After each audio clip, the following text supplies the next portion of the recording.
But what would you trade, I guess, to get the 11th win, which would have been another school record? Pretty much all those records. I mean, it's about the team. I guess those are good, but without winning these last two games, it just doesn't sit very well. So the records really don't mean too much.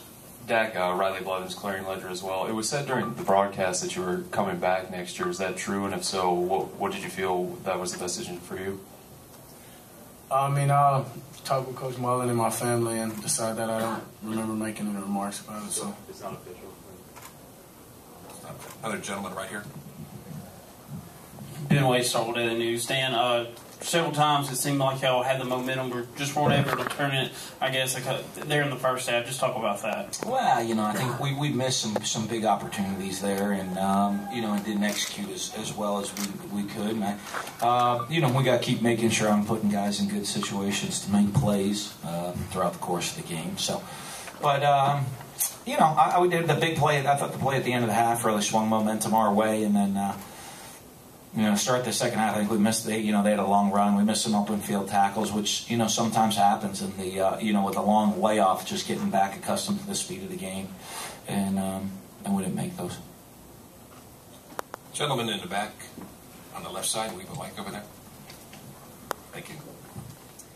Coach Sam Hauser, 104.3 The Ticket here in Miami. You talked about Georgia Tech was able to do some things. As far as your game plan, were there certain things that you just weren't able to do that they were is preventing you from doing? No, on offense or defense? Either one. It's offense. No, I mean offense. I thought we had 600 yards of offense, but just didn't score enough points. So that's a lot of yards of offense. So I think we executed. We did some things. But I think early on, we had to settle for 2 field goals in the first half in the red zone. So, I think at that point we could have had, you look at some opportunities, or you might even had we scored touchdowns the first half. You take a lead going into halftime, which would have been, I think, a huge deal for us. But, that's on me. I got to make sure we're getting the plays called to score when we get in the end zone, red zone. Another question here. Dak, I know you haven't been given much time to reflect, but I think before the game you said without an Orange Bowl win, the season might be viewed as a failure, even with a few seconds to process it. Do you still feel that way, or how would you describe the year? No, we did a lot of things that the school has never done. The senior class led us to, like Coach said, new standards, and that's a success itself of setting a standard for this university and this football team. I think we did that this year. Any other questions? One here in the back. Gentleman with the blue shirt, let's go with him first and we'll catch you there. Yeah, as stats go, you own the air, they own the ground. And I was just wondering, talking to Fred Ross, you talked about your score, and was there a lot of opportunity out there to catch? That's a play we practice all the time in practice. Line did a good job blocking. Dak did a good job just throwing the ball deep, and I was just in the right spot.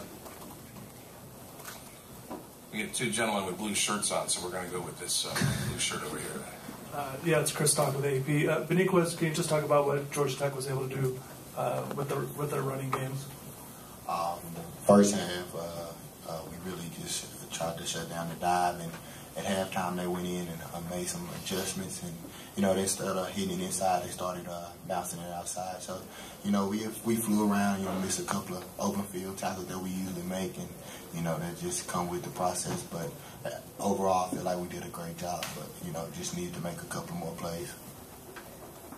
Dan, can you talk about Josh Robinson declaring for the NFL before the game? When did you know that was his decision? I guess your thoughts on that? Probably when he put it on Twitter or something. So I don't know. Usually we talk like Dak said. We get all the draft grades, and so we sit down and we talk with the kids and their draft grades about it. So,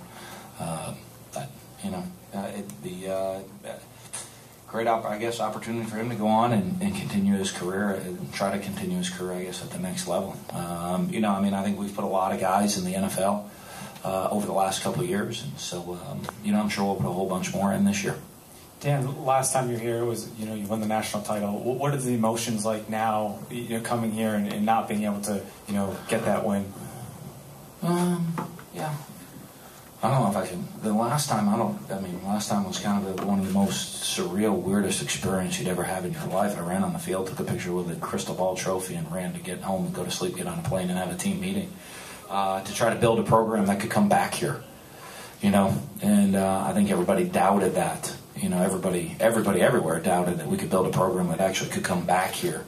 And then here we are. So, as I said, I couldn't be more proud of our guys. I couldn't be more proud of the senior class, what they've established here for us. Obviously, it's very disappointing to end the season on a loss, but you end the season to a loss to a very good Georgia Tech team, and we got a lot to build on, and we've got to find a way to be, tonight we'll get some sleep and wake up tomorrow morning and find a way to make the 2015 edition even better than this year. Any other questions? Other one up front.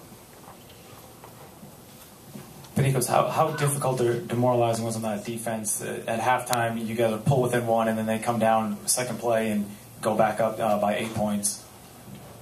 It was just really missed tackling. We had the play wrapped up. He just kept on running. So it's just really a big picture of wrapping up, making tackles.